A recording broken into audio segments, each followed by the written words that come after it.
Well, first off, Austin, we recommend that people stay off of the river between March and May, as those are typically the coldest times.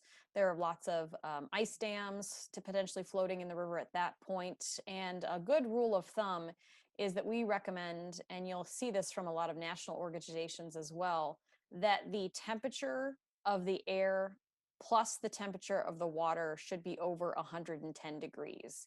At that point, it is safe to be able to get into a kayak or canoe and go on the water. Also, you want to make sure that you're wearing moisture wicking clothing. So, cotton is a no no. Polyester, wool, dry suits. You always want to go with a friend, so do not go alone.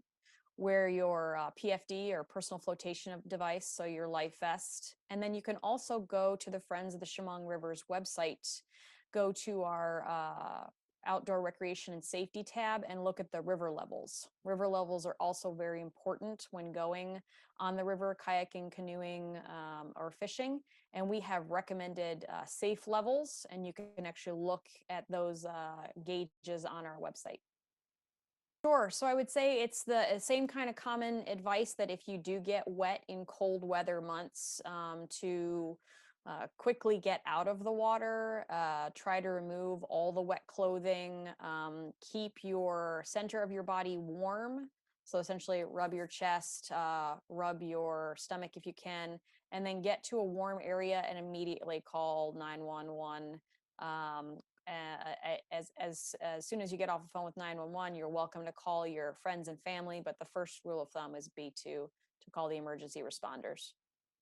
Yeah, and I don't know if I'm the best person to ask about this because I'm obviously not a doctor, but hypothermia would be any sort of disorientation, blue or white fingertips, potentially feeling nauseous. And again, I am not a doctor, so I can't fully comment on that.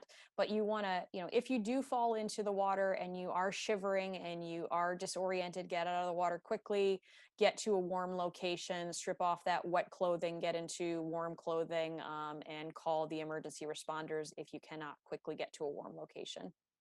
Sure. So I would say, like I said, we recommend that people stay off the water between November and the 1st of May. The other thing that people don't necessarily understand is currents aren't fully noticeable from the surface area. So once you get into the water, the current can be a lot faster than you first realize, as well as if there's any ice dams that break up further up the river, this can cause flash flooding.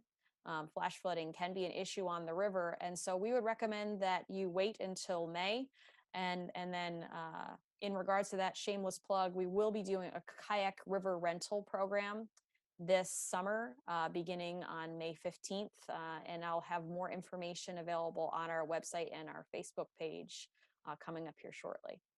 So just wait until the weather gets warmer. Yeah. The Um, ice is melting, and also the other thing that's happening right now is the ground is still frozen. It might feel a little muddy on the top layer, but underneath it's frozen, so that water mm, isn't fully absorbing into the ground, which is why the river's going to be high as well.